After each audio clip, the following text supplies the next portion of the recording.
E nós hoje vamos conversar um pouco sobre música. É isso aí. Nós amamos música, eu gosto de ouvir música demais. Quando eu tenho tempo livre, eu coloco lá para tocar no YouTube ou no Spotify. E a música, ela faz parte da existência do ser humano. É, todo mundo que já sofreu por amor, que já teve uma decepção, ele sempre procura um estilo de música, ou quando está alegre, quando você está numa festa de criança, você sempre coloca uma música. E a música, ela faz parte da existência humana. Você celebra com música, você chora com música, então não tem como separar o ser humano da música. E é interessante, Rogers, que a gente percebe, mesmo sem a gente ser profundos, estudiosos, gastar tempo, que a música tem moldado a nossa existência, né? A gente não precisa voltar muito tempo atrás e ver, por exemplo, nos anos 60, que é a época da rebeldia, né? Jovem Guarda, Exatamente. Estourou a rebeldia no mundo e as mulheres passaram a se tornar símbolo sexual. nos festivais de música. Exatamente. Então, você percebe que para aquela época, para aquele tempo, para aquela década, houve um estilo de musical também que acompanhou também, que era um estilo musical rebelde, né? Que abria mão praticamente dos compromissos morais. Só você escutar a música da época. Então, eu acho a música, ela extremamente essencial. E interessante, Rogers, que a música, ela sempre acompanha o ritmo, a cultura da sociedade, né? A tendência do momento é como comercialmente se fala, a música do verão, qual vai ser? Ultimamente a gente tem tido muito do sertanejo. Houve antes o sertanejo universitário. Hoje o sertanejo está mais popularizado, mais pop. Tanto é que as bandas de forró, elas fazem muita parceria com grupos sertanejos, cantores, duplas. E essa junção, eles entendem que agrega tanto para o artista do forró, que hoje o segmento em destaque não é o forró e sim o sertanejo. Então, é uma mão dupla. Serve tanto para o artista de forró a fazer uma parceria com o sertanejo, o artista que está em evidência, e vice-versa. O sertanejo fazer com quem já é consolidado no meio do forró. Então, essa junção de ritmos acaba que promovendo mais estilos, a criação de novos estilos para o ouvinte. Pois é, a gente viveu uma época que o som em alta no Brasil era o samba, né? Sim, sim. Tocava muito nos programas de domingo e as bandas de samba. Tanto que o Brasil era conhecido como o país do samba, né? Sim. Forró, da praia. Era muito regionalizado. O forró, nessa época, ele era pouquíssimo visto, era muito no segmento regional, local, o forró no Nordeste. Mas o que prevalecia, até por conta dos veículos de comunicação, como o Globo, as grandes rádios, a mídia em geral, só quem tinha o poder econômico de financiar toda essa mídia em prol do samba, do rock, do pagode. Eu lembro que o pagode no início dos anos 90, com Raça Negra, Negritude Júnior, só para contrariar, grandes grupos assim, Catinguelê, a década de 90 a 2000, foi dominada pelo segmento do pagode. Esse pagode Exatamente. mais romântico. Talvez eu acho, o Rogers, porque a nossa TV maior do Brasil, a TV Globo, é do Rio de Janeiro, né? Sim, E o Rio de Janeiro é pagode puro. Além de que tem um lobby muito forte por trás das gravadoras, né? Eu tava vendo a história de um CD muito famoso de uma banda que ela lançou e não fez sucesso. Aí tinha a MTV nos Estados Unidos. A gravadora pegou, investiu pesado para a MTV tocar o clipe dessa música e então o CD explodiu. Eu acho que o lobby musical sempre existiu, assim, para poder sempre um ritmo ou uma banda aparecer muito, né? existiu. Porque tem dois viés aí. Tem o investidor que está por trás da produção musical e o próprio produtor. Quem tem esse parâmetro é o produtor musical, juntamente com o artista, porque ele vai conduzir o artista ali que está despontando. Então, Exatamente. o melhor termômetro para definir qual seria o segmento do momento, o que artista ser lançado para despontar, seria o produtor musical, as pessoas do segmento da criação, e não o investidor. Muitas vezes o investidor tem o dinheiro, ele aposta em determinada pessoa, mas aquilo não é o momento ainda. Então ele pode se frustrar achando que ganharia com aquele artista, em contratos, em direitos, né? Mas nem sempre é assim. Então o grande termômetro são os produtores musicais, é o pessoal do estúdio. Ô Roger, tem um ritmo que sempre foi demonizado aqui no Brasil, que é o rock. Será que a gente encontra um motivo porque o brasileiro ele aprendeu a demonizar o rock?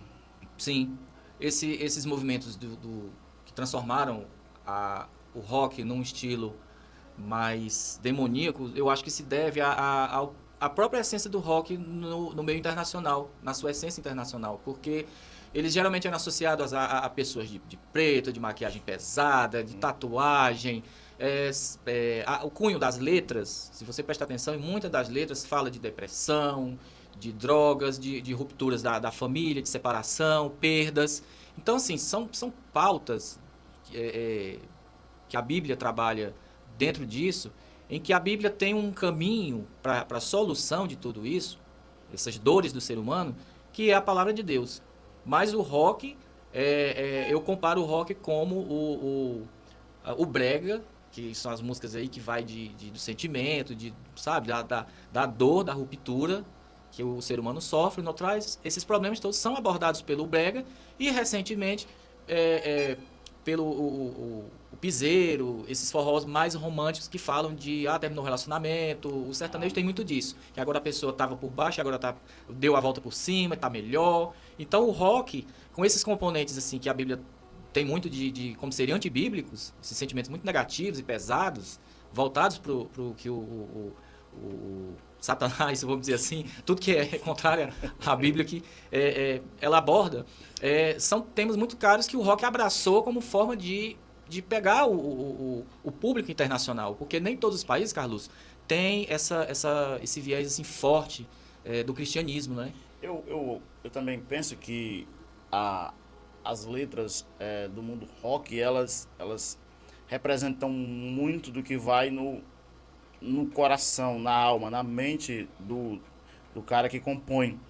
Porque na maioria das vezes as bandas mais conhecidas de rock, elas são da década de 60, 70, 80, e é uma época de muita liberdade, é uma época em que se derrubou os portões da moral, e então a juventude da época se lançou em uma liberdade, eu acho que nunca vista antes durante o século XX.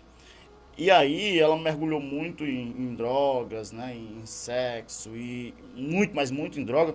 E eu acho que isso trouxe para a juventude da época uma melancolia, um vazio existencial, né? Sim. Uma tristeza existencial. E eu acho que toda essa melancolia, toda essa rebeldia, toda essa tristeza existencial, ela se manifestou nas letras. Música, isso. A música, ela é um veículo. É um veículo de propagação do que acontece na sociedade. Então, vamos pegar a Jovem Guarda, esse período de rebeldia que você falou.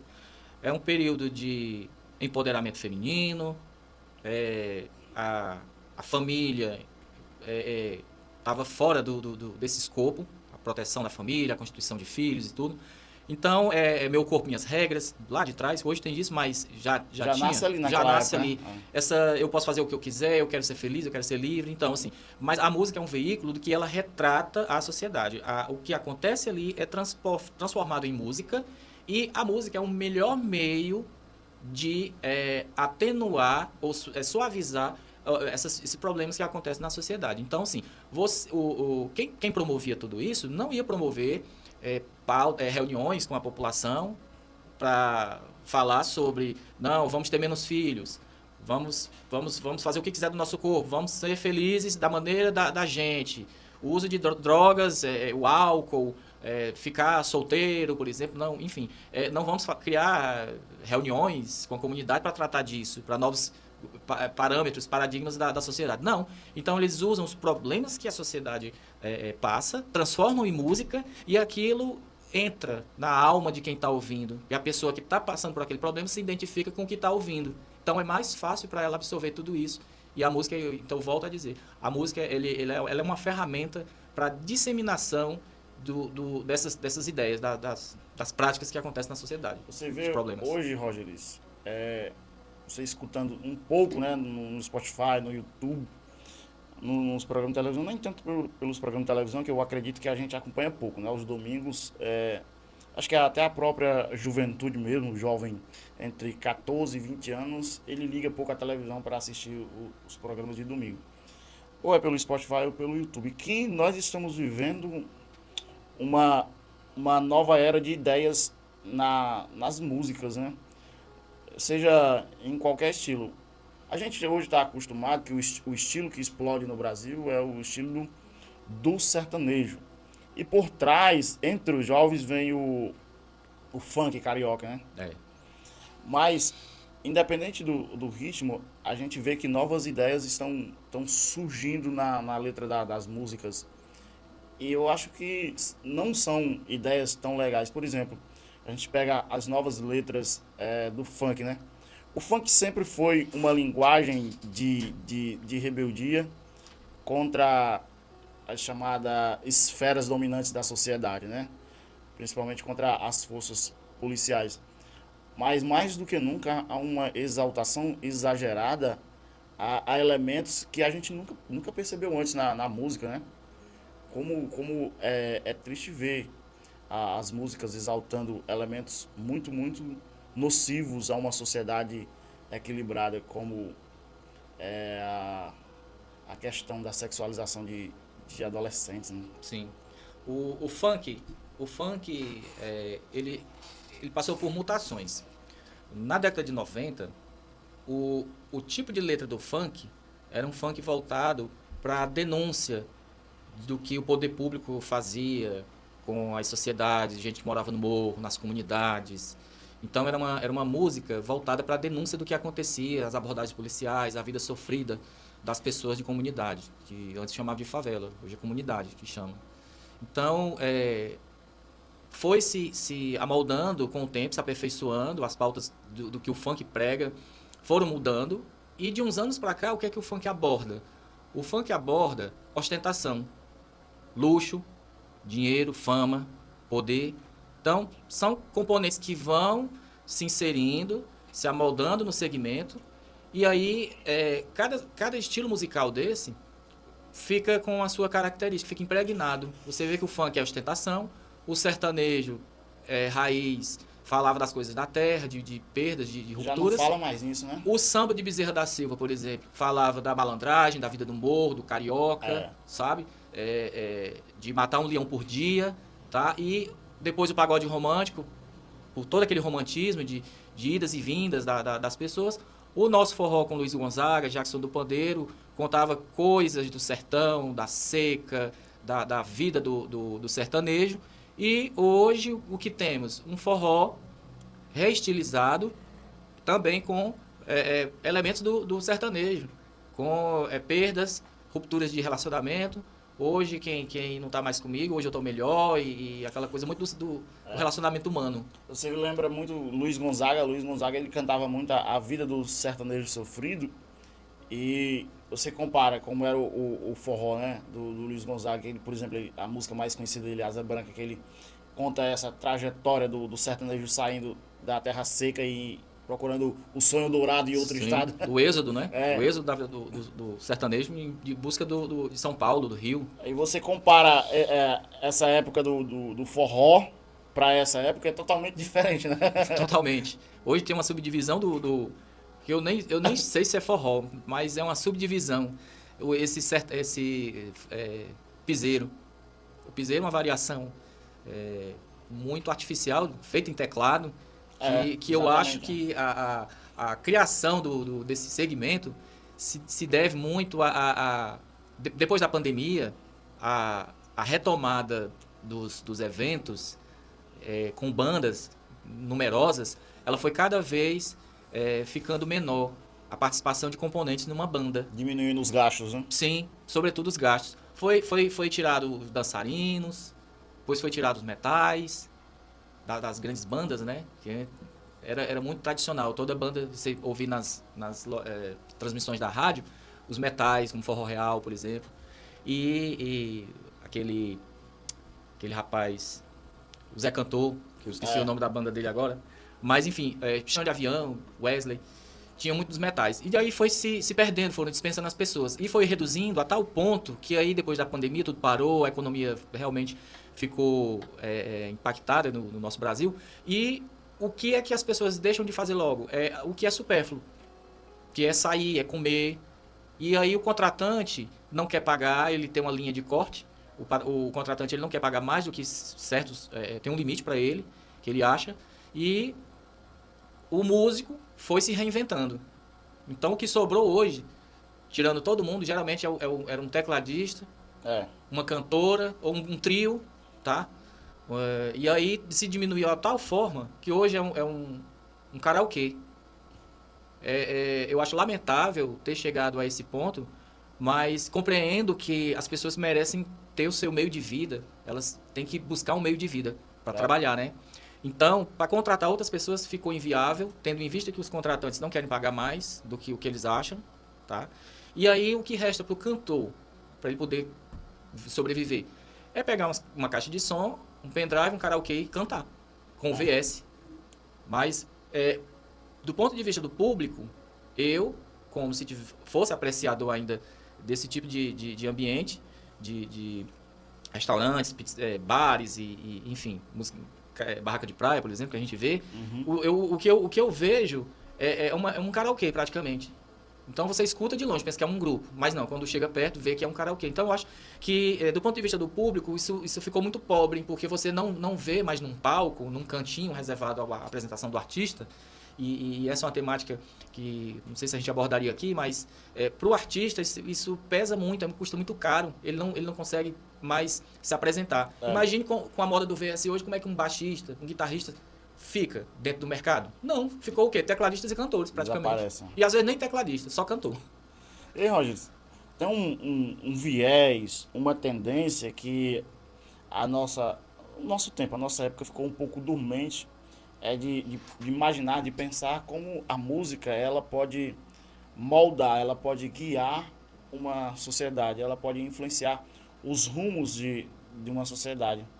Por exemplo, a gente pensa no funk, como a gente já falou, e como eles cantam ostentação, né? Que é Sim. essa nova ideia, carrões, moto, muitas mulheres, Joias. e joias. E aí imagina a mente de um adolescente, 13, 14 anos, vendo um videoclipe daquele, uma música daquele, né? Então, o sonho dele, a ideia dele de vencer na vida é ser igual um cantor daquele.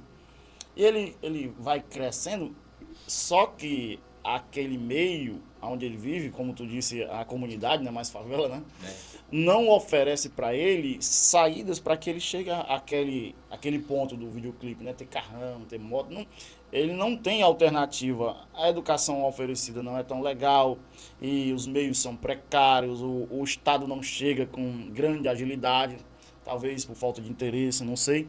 E então ele só vai encontrar uma saída, talvez, né? Que seja o crime, né?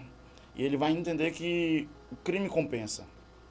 E talvez um jovem que tenha até recebido uma certa educação, uma educação saudável, ele vai se desviando, ele vai se afastando. E o futuro dele seja talvez um futuro triste. Por isso eu acho que, Roger, os nossos jovens, essa nova geração, ela está vivendo muito pouco, né, não? Você vê o noticiário, os jornais e a maioria das mortes é de jovens, né? Sim, boa parte deles são jovens do sexo masculino, mas tem havido um crescente aumento na mortalidade de mulheres. Exatamente. Porque elas são a serviço do tráfico, né? Ou por serem apenas companheiras deles, né? Então, a mortalidade entre os jovens ela é maior. Por conta do que o funk pode pregar nessas letras, e aí, como você falou, a falta de estrutura dos pais em blindar os filhos com bons modos, uma boa educação, independentemente da condição financeira, não? Para os filhos receberem atenção e educação, independe se ele mora numa comunidade, se ele mora numa área de mangue, numa área isolada, na floresta. ou nas grandes cidades, ou na cidade pequenininha. Isso independe. A educação, a atenção, muitas vezes... Então, o filho que tem tudo, patrimonialmente, ele acaba que muitas vezes não tendo nada de atenção dos pais. Não tem tempo. Tempo hoje é uma coisa muito, muito cara, principalmente para os pais que trabalham, os dois, né? Antigamente, só o pai praticamente trabalhava, a mãe cuidava dos filhos e do lar, da educação, mas hoje em dia é muito mais comum ambos trabalharem.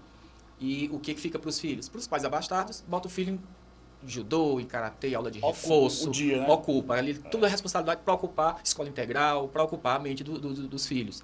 Mas, assim, ao mesmo tempo que o filho está ocupado, também tem o celular. E o celular é uma porta de entrada para o filho, a filha, ver tudo o que acontece ali, de bom ou de ruim, do aprendizado ou as más influências. Então, os pais não têm o controle, não têm tempo, não dão atenção. O filho fica, muitas vezes, à mercê, ele fica junto com quem está no meio dele, no segmento que ele mora, e também por ter o celular na palma da mão. Ô, Rogério, eu quero agora falar um pouco, não sei se tu tá prestando bem atenção devido às tuas atividades, a essa questão. Eu queria também falar um pouco sobre as letras das músicas do mundo gospel, né? Que é a nossa realidade. Eu sei que tu toca, Sim. eu sei que tu escuta também. Sim. E eu percebo que também há uma variação, há uma mudança no estilo das letras do nosso meio, que é a nossa realidade, que nós somos cristãos, né? E a gente percebe que antes as letras tinham um certo conteúdo, que as produtoras, as gravadoras gravavam uma letra com certo conteúdo, e agora há uma mudança no conteúdo, há uma mudança no estilo das letras, das composições. Não sei se tu prestou atenção nisso, mas tá uma mudança terrível, né? Assim, diferente. Eu acho que para pior, não para melhor. Por exemplo, você escutava as letras das músicas dos anos 90 com a Zafa Borba e assim por diante. Eram umas letras que cantavam músicas para a igreja, para adoração, e continham muitos versículos bíblicos e Muitos hinos, elementos da harpa cristã. harpa cristã. E agora, Roger, a letra, assim, guardada as devidas proporções, parece uma letra também do mundo funk, é umas letras de vitória e de ostentação, né? Tipo, você vai ter vitória, quem te viu na prova não te ajudou. Vai ver, vai acompanhar quem está lá em cima, né? Essas letras eu percebi em letras de alguns artistas nacionais, como por exemplo Damares. Damares fala muito disso, né? É um exemplo, né? Só para citar só um exemplo. Mas assim, eu particularmente eu gosto muito dos hinos antigos, que eu tenho escutado bastante, hinos antigos recentemente. E eles falam de algo puro, ingênuo, como você disse, algo voltado para a igreja, para a noiva, né? Uhum. A noiva do dia do arrebatamento. Então, são letras inocentes, letras puras, que falavam dessa coisa linda que é a palavra de Deus. Mas eu atribuo a mudança ao fato de gravadoras, também eu bato na tecla das gravadoras. As gravadoras, as internacionais, o segmento gospel, é um segmento que está muito fervoroso nos Estados Unidos. Muito em alta, né? Muito em alta, tá? E o que os produtores daqui pegam de lá? Pegam elementos como esse worship, A chamada música de de adoração. adoração, então até elementos musicais, letras, a forma dos dirigentes, das pessoas que conduzem todo aquele louvor, eles estão se espelhando muito no que acontece no worship americano. Interessante, Roger. Eu não sou músico, né? Mas tu é. Eu já ouvi músico dizer que a composição é muito, muito pobre, tem muita repetição, né? Sim, eu combato esse tipo de looping, porque não tem... A música, ela tem uma métrica. Ela tem a introdução, tem a parte da letra, entra no refrão, aí tem uma retomada e depois a finalização. A música tem uma métrica. Eu participei de produção musical em 2007, no estúdio do Natinho da Ginga, no Pro Áudio, Fortaleza. Uhum. Eu participei de algumas faixas daquele CD do Wesley Safadão. Ele não era da Garota Safada ainda. Era volume 2. E aí, o que é que acontece? Comercialmente, uma música, ela tem, para ser boa, pelo ser comercial, o tempo dela, o tempo é 3 minutos e meio. Até aí. Passando disso aí já é um enfado, já não é interessante. Então, como a música tem uma métrica, no louvor do worship deveria ter também. Mas esse looping de frases repetitivas, aquele fundo musical, com aquele monte de reverb, aquele tipo de luz que acompanha toda essa ambiência do worship para levar a pessoa a uma contrição, eu acho essa variação muito enfadonha. Porque a Bíblia fala que a gente não deve falar, orar significa falar com Deus. E não em vãs repetições, porque você fica repetindo É como aquilo. se você quisesse entrar num trânsito, sei lá, né? Exatamente. Aquele trânsito, que hora que acaba isso aí? Que hora que vai ligar, acender a luz e o povo, opa, pronto, acabou. Voltar à vida, Não é, 8 minutos, 9 minutos de música. E interessante, Roger, que esse novo ritmo tem feito muito sucesso entre os jovens, né? Você vê, os clipes, a maioria é jovem, né? Jovens. E aí a gente presta muito atenção que os produtores musicais estão sempre de olho, né? Eles estão sempre antenados, nada é feito em vão, né? Nada é feito por acaso, ninguém rasga dinheiro, ninguém gasta dinheiro em vão. Então ele presta atenção no que está em alta, no que está na moda e vai vendendo, vai distribuindo, vai produzindo. Antes o que vendia era uma voz poderosa, era uma voz de um alcance vocal grande. Então, cantoras como Aline Barros, Cassiane, essas cantoras que têm uma voz muito aguda, uma região muito aguda, né? Tiravam tons altíssimos e voz poderosa, elas tinham esse componente de valorização entre o mundo gospel, né? Mas, como tudo vai se amoldando, procurando uma nova música de verão, uma nova tendência de verão, o que é que tem hoje? Vou falar do worship aí. Esses produtores que fazem worship hoje. Você vê nos clipes do YouTube, começa logo pela vestimenta. Tem uma maquiagenzinha, sabe? Os louvores. Geralmente tem um pequeno grupo resumido ali, que nada se parece com um ambiente de igreja. Parece um galpão.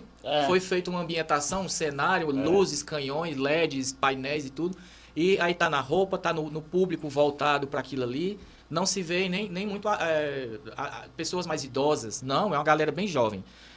Por um lado, isso é benéfico porque se é desse público jovem, tá ouvindo música que só vai denegrir a personalidade, a cabeça, eles estão ouvindo uma música que, em tese, está levando a pessoa a uma contrição, a ligação com Deus, que é o religare, né?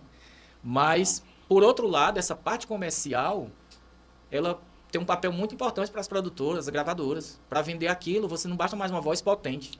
Tem que ter todo um vestimento, um aparato, um fundo musical, uma forma de trabalhar o nome do artista. Então, assim, tem muito disso e está se popularizando demais esse segmento do worship, que virou até meme entre os músicos. Agora eu vou voltar puxar para minha condição de músico e não dos produtores somente.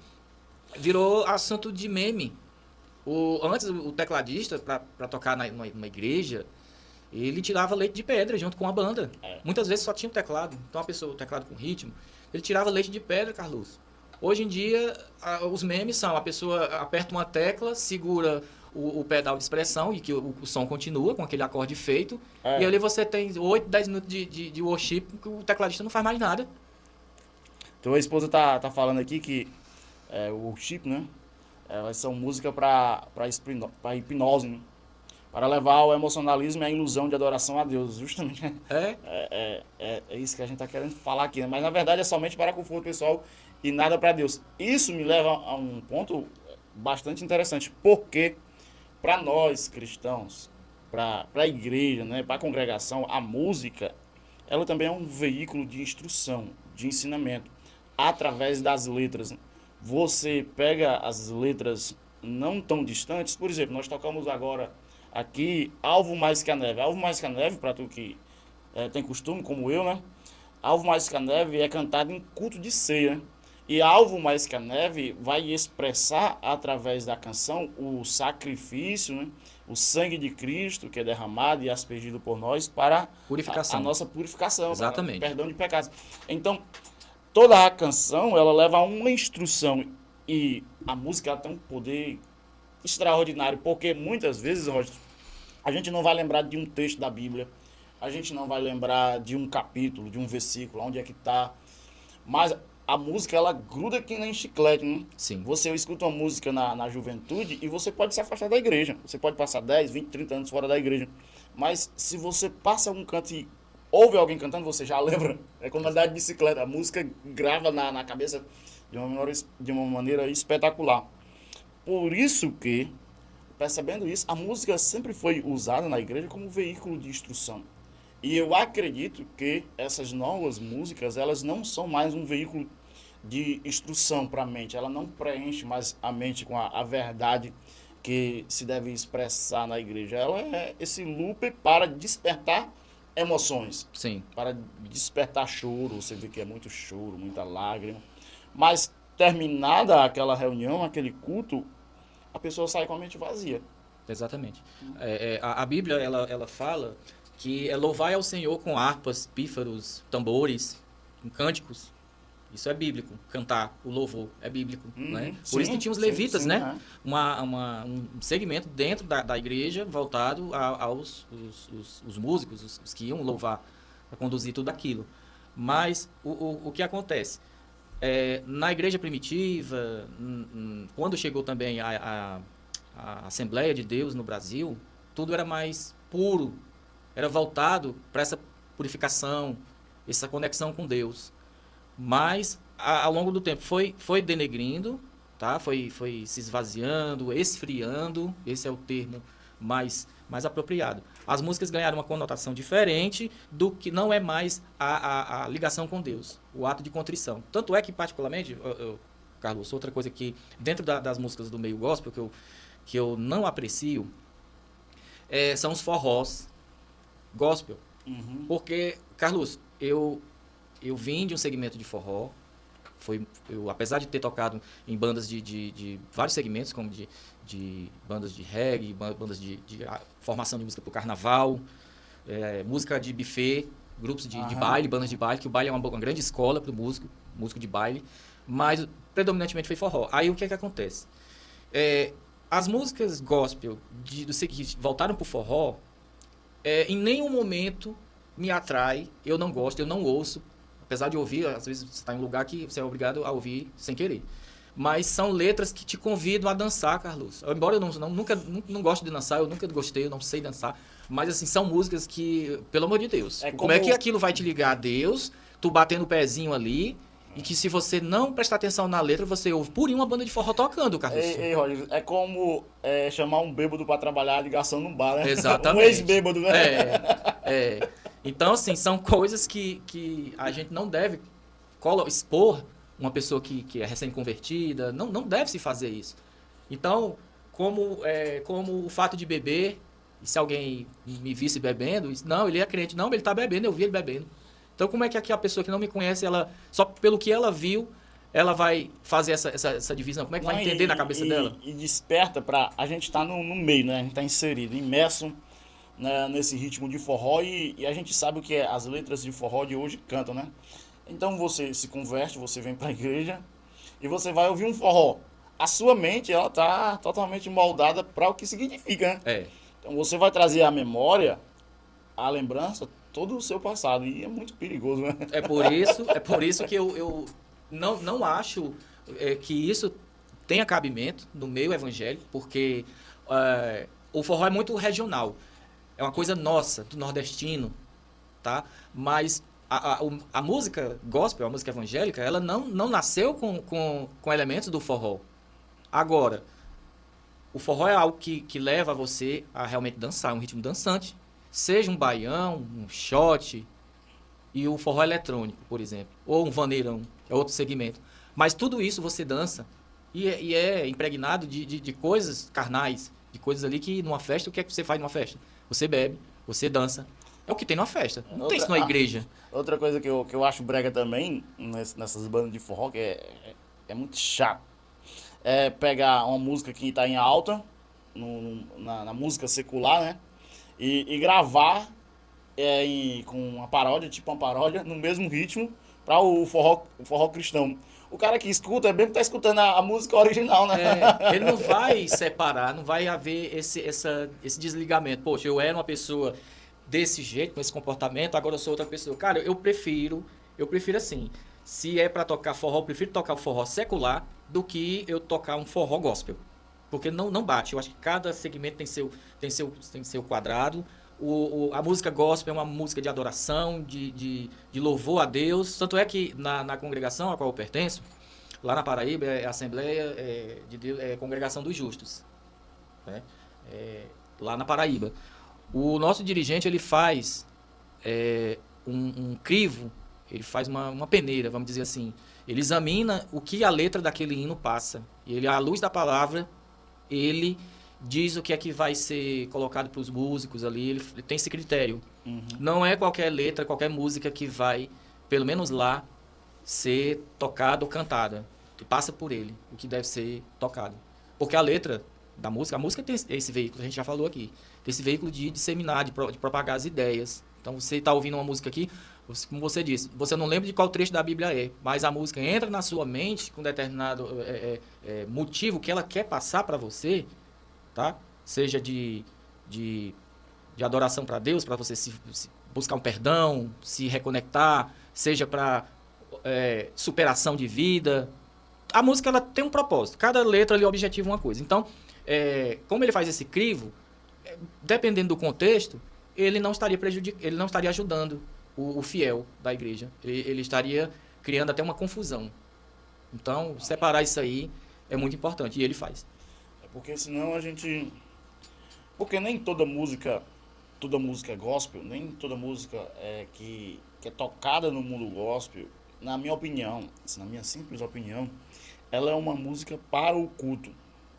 Não é porque ela é composta por um cantor que se diz evangélico que ela vai ser uma música legal para o culto. Porque, como nós já batemos tanto aqui na tecla, né? Cada cantor, cada letra tem as suas ideias por trás, tem os seus objetivos por trás. Às vezes, Roger, num município pequeno, numa comunidade não tão instruída, esses objetivos, eles passam, né? Passam pela peneira. E numa comunidade que não tem um pastor de olhos tão abertos como tu citou aí, passa, a igreja vai cantando e aquilo vai moldando a mente do adorador. Por isso que, na minha simples opinião, nem toda música do mundo gospel é música de culto.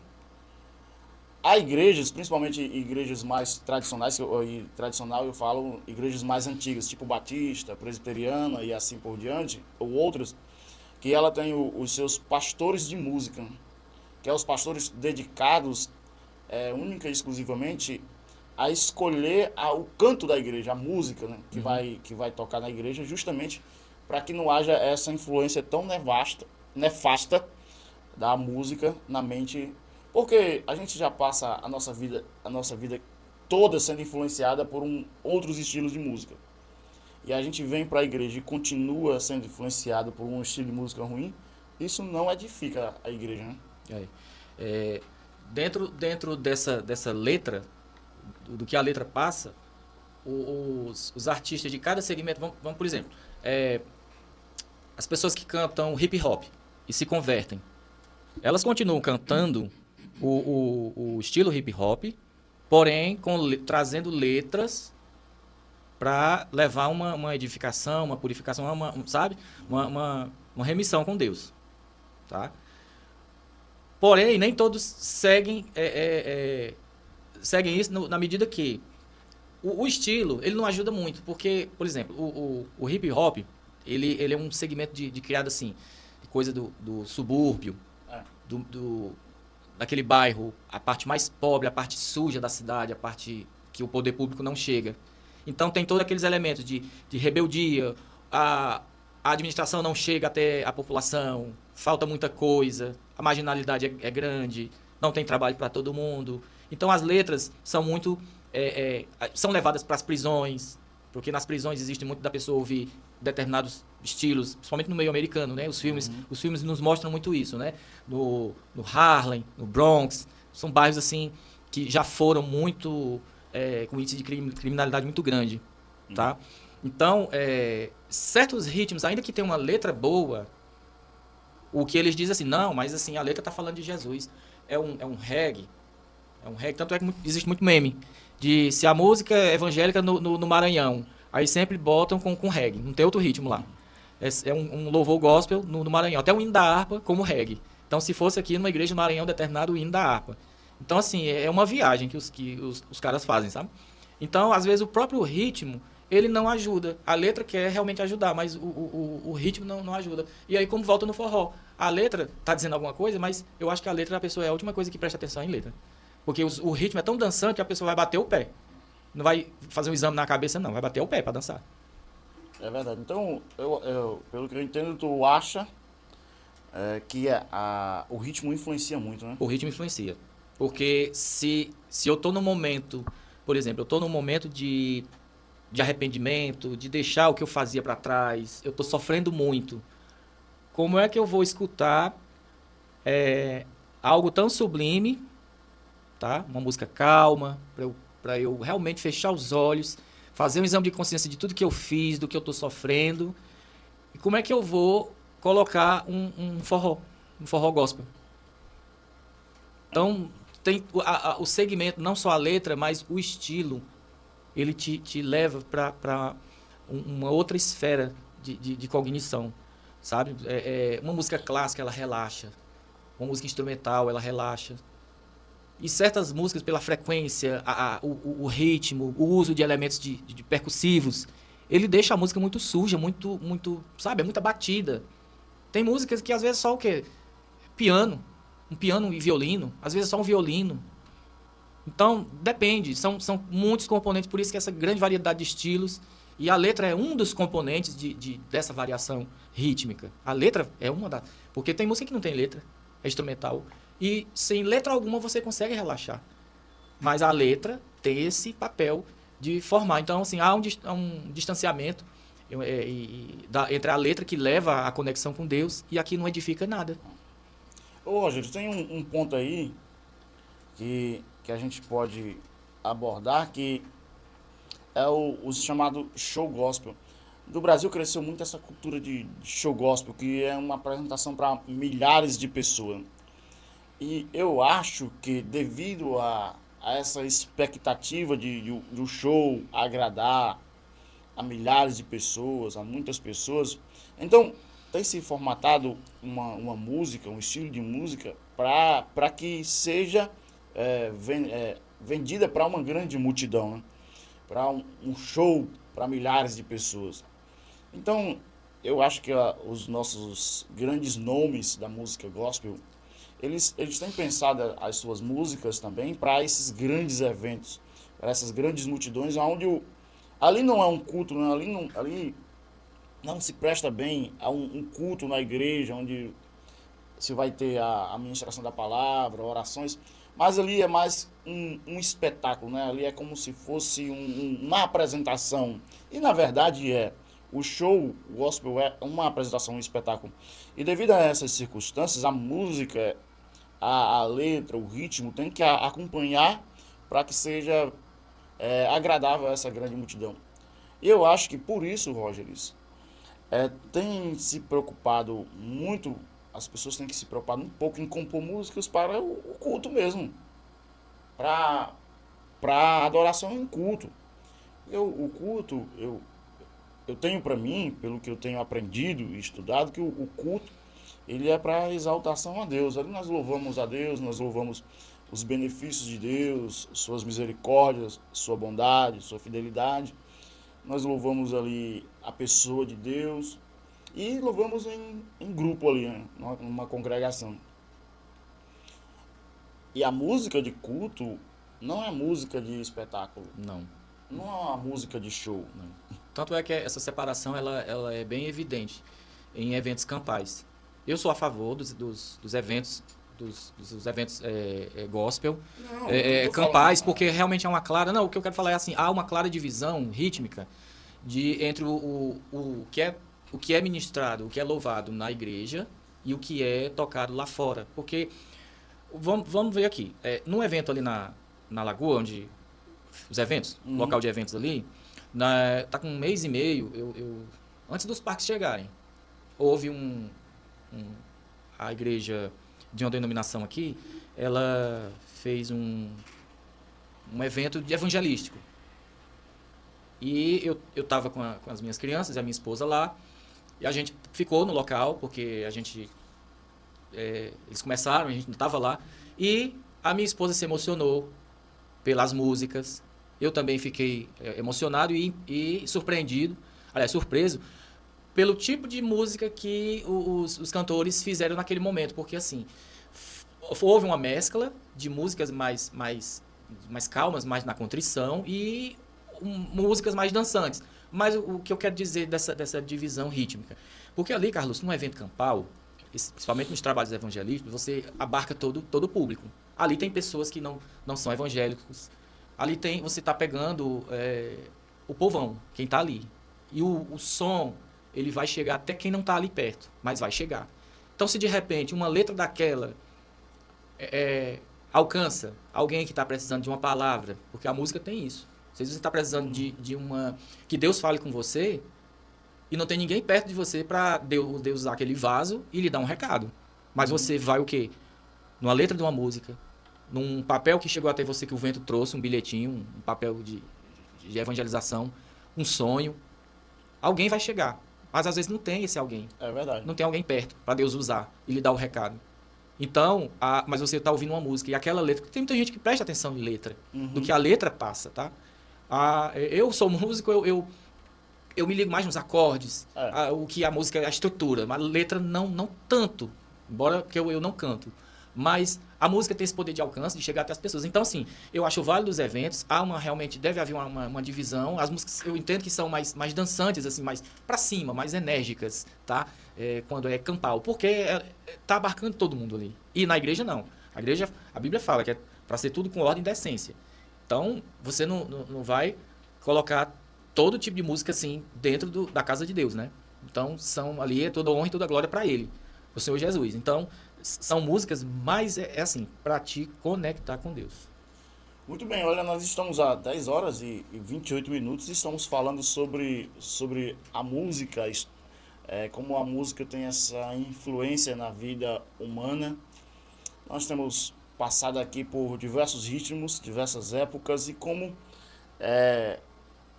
esses ritmos têm moldado cada época e como nós, na qualidade de cristãos, observamos a música gospel nos nossos dias. É sobre esse tema que nós estamos falando agora. Muito obrigado a você que escuta o programa. Estamos nessa conversa. O programa O Vale da Manhã sempre está indo ao ar aqui na Princesa dos Anassés, todos os domingos, de manhãzinha.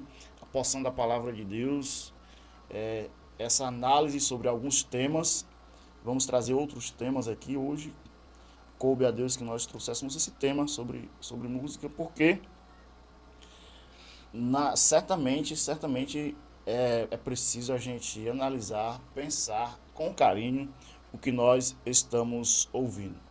Há pessoas que escutam música apenas por causa do ritmo.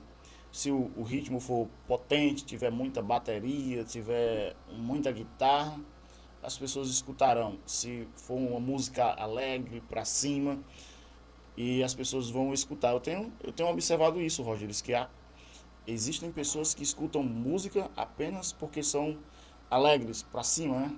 Sim. E nada contra. Agora, no que diz respeito ao culto, só isso não basta. Não. Só isso não basta. Ser alegre, ser para cima, vibrante, tudo bem, mas que em relação ao culto não é suficiente. Eu noto que há uma pobreza musical grande na nossa época. E claro que isso é devido ao consumo, claro que as gravadoras observam isso, que é o que está na moda, é o que vai do momento. Mas, Rogers, para a gente pensar um pouco sobre isso, como que nós individualmente podemos adaptar o nosso ouvido para uma música boa, para uma música que, dependendo das circunstâncias, possa trazer uma certa edificação? Como é que nós podemos então, como indivíduos, pessoa, fazer isso através da música? Bom, eu acredito na influência do que já foi bom. Por exemplo, pessoas não cristãs, o que eu ouço muito no meio do forró. Eu faço essa ligação porque é importante. Do que eu sou hoje para o meio que eu pertencia. Né? Como eu te disse, eu vim do forró praticamente. Né? Então, o que acontece hoje? No segmento do forró, as pessoas falam assim... o cenário musical de hoje do forró, as pessoas comparam muito com o forró das antigas, que é um segmento durou cerca de 20 anos, e eram de músicas que tinham letra, que tinham muita gente desempenhando, muitos instrumentistas, né? Então tinha toda uma produção musical forte, o forró era forte, as letras também. Sim. Então, não se denegriu como hoje está. Então, o que leva a isso? As pessoas hoje, quem vai aos eventos, ouve muito o forró, que chama forró das antigas, e elas têm aquele saudosismo de ouvir, apesar do cenário ser outro, hoje, é piseiro, enfim. Mas quando se toca músicas da época que chama forró das antigas, as pessoas dançam, relembram, tem todo aquele saudosismo de quando eram jovens, de quando a letra era boa. Falando do segmento gospel, o que a gente pode se proteger com isso, ou quem seja evangélico, cristão ou não, é buscar referências no que já foi bom, no que já prestou. Porque, infelizmente, hoje, os compositores, eles não são mais livres, Carlos, para produzir. Eles estão sofrendo grande pressão da mídia, das gravadoras, para criar letras por determinada demanda. Sabe? Letras de ostentação, de ruptura de relacionamentos, tá? E não estão mais livres a produzir como antigamente, tá? Então aquela música que a Roberta Miranda cantava, A Majestade e o Sabiá, aquilo é uma poesia, tá? A Majestade e o Sabiá. Então, tinha letra, tinha poesia, sabe? Você passeia no que a letra diz, tá? E hoje não tem mais isso. Eles estão presos à demanda do mercado. Olha, produz esse tipo de letra porque o que está em ascensão, o que está valendo hoje é isso aqui. Sabe? Então não existe mais aquela liberdade. Então, eu falei aqui que eu gosto muito dos hinos da harpa cristã. Porque são letras que muita denominação tem acesso aos livrinhos da harpa, né? E letras que são imutáveis.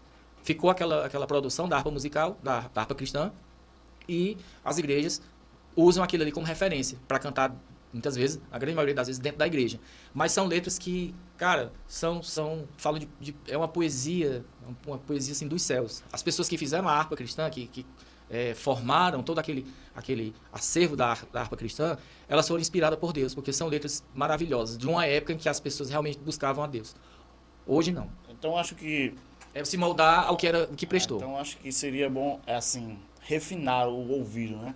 Ouvir coisas, não porque, já passou, mas busque no YouTube, peça a seus pais ou seus avós, músicas antigas, pesquisem lá, músicas gospel dos anos 80, você vai ver muita pedrada, muita coisa boa, tá? Você coloca no YouTube, por exemplo, para ouvir Azafa Borba, né? Que Azafa Borba hoje é desconhecido. Meu Deus do céu, como é que a igreja hoje não conhece Azafa Borba? Você fala com um jovem, mas... Então você vai no YouTube, você procura músicas da década de 90, por exemplo. Da década de 90 ainda tem letras extraordinárias, interessantes, que você pode escutar. Assim, eu acho que a gente não nós seres humanos, nós somos seres de massa, nós somos seres de multidão, nós somos levados pela maioria. Isso eu não culpo a ninguém. Eu estou falando da nossa experiência. A nossa experiência como ser humano, e isso nos ajuda também na existência, é agirmos como seres de massa, de multidão, a pensar como a maioria. Até uma forma de preservação. Mas, no que consiste a certas coisas, não é bom ir com a maioria. Né? Não é porque algo está no auge, não é porque algo está no topo, não é porque algo está sendo muito tocado, que é bom. Exatamente. Que é excelente, que tem qualidade, não é? Eu não vou ouvir algo porque a maioria diz que é bom, que é legal, que é interessante, que senão minha mente vai regredir em vez de evoluir musicalmente, né? Por isso que às vezes na vizinhança, passando em frente à casa de alguém, por exemplo, a gente ouve pessoas ouvindo músicas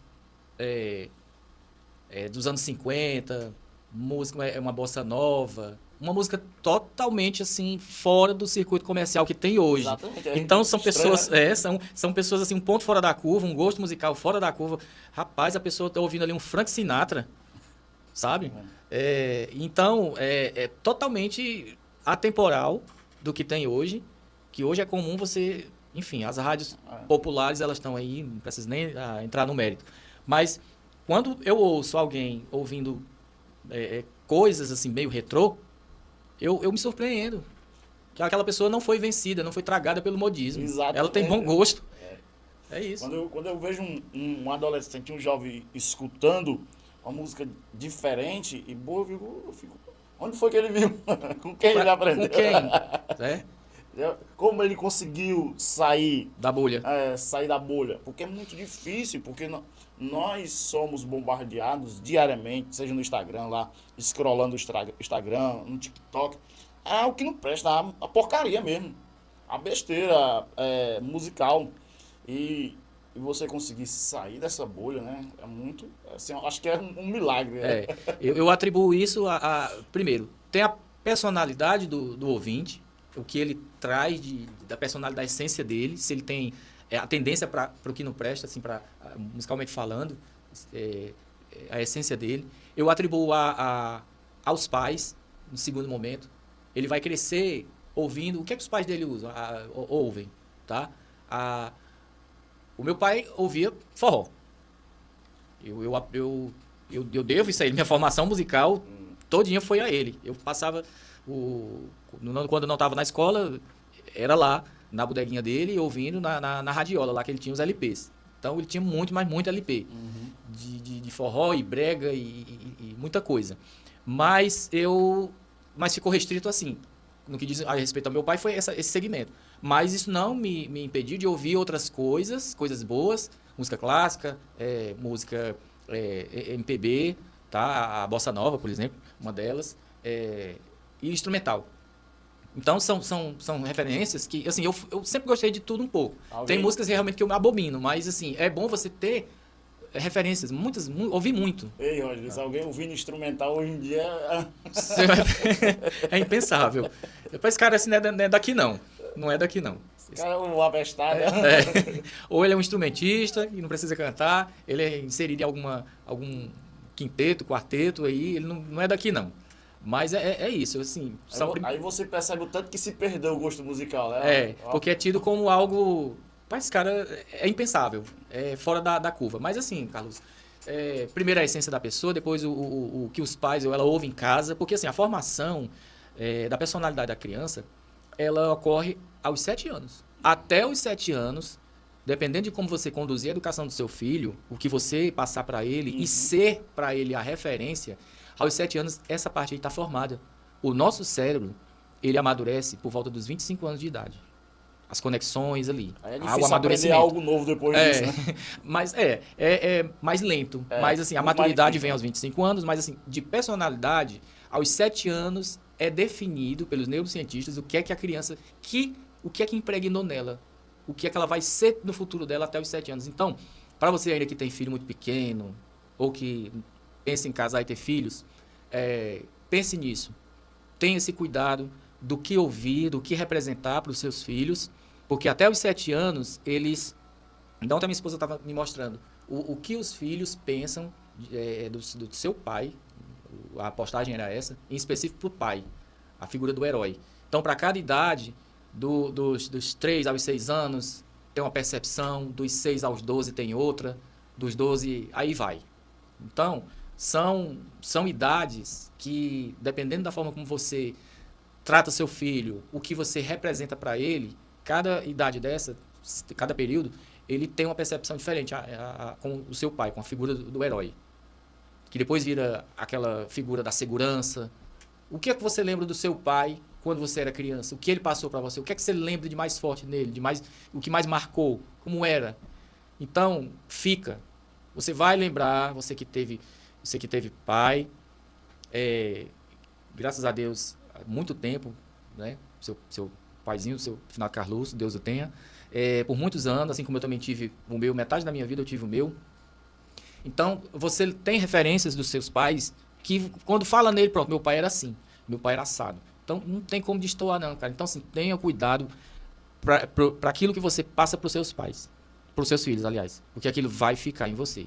E a chance de você ser ou passar para os seus filhos o comportamento que você herdou, as suas referências, também vão continuar para os seus filhos. Então, é isso. Muito bem, então a gente percebe aí na fala final do Rogers agora a importância, o máximo de importância que existe na educação da criança. Né? Porque o ambiente ele tem esse poder, essa capacidade de moldar a mente da criança. E isso. Porque se você não ensinar, o ambiente ensina. Ele aprende lá fora. Isso muitas vezes o pai nem pensa sobre isso, né? Não pensa. É essa luta. Porque é uma luta, Carlos, de trazer o pão todo dia. É vencer, matar um leão por dia. O que é que o menino tá vendo no celular? Nem sabe. É muita coisa. Por isso que outro conselho, tela de celular. Não deixe o seu filho com o celular. A não ser que seja algo específico da escola, mas não deixe. Eu e minha esposa, a gente costuma ver em alguns eventos públicos crianças de meses voltadas para o brilho da tela porque chama atenção. Então, esse é um artifício que os pais usam, já que não tem tempo e não podem dar atenção, dão para a criança ter aquela dopamina e o pai poder simplesmente conversar com a mãe num restaurante, numa fila, num consultório, e para ver se a criança fica quieta. O pai quer viver a vida de solteiro. Tá aí, mulher, dá o telefone para ele, ou a mulher, enfim, cada um quer ter aquele seu momento e esperar que uma criança cheia de energia fique quieta. No ditado diz assim, menino quieto só pode estar doente ou estar fazendo traquinagem. Mas assim, é inerente à criança. Tem crianças, assim, a criança por si só, a pilha dela é 220, cara. E o telefone vicia, né? Hoje a gente já sabe que o telefone vicia. A dopamina ali é acima do limite para a mente de uma criança e ela fica viciada. Muito, muito ruim isso. Olha, muito obrigado a você que acompanhou a nossa conversa, nosso bate-papo até aqui. Muito obrigado mesmo, olha. Muitas pessoas passaram por nossa live. A Lamarca está dizendo aqui por isso que nossos filhos não assistem celular, de forma alguma. Isso molda todo o comportamento delas. É verdade.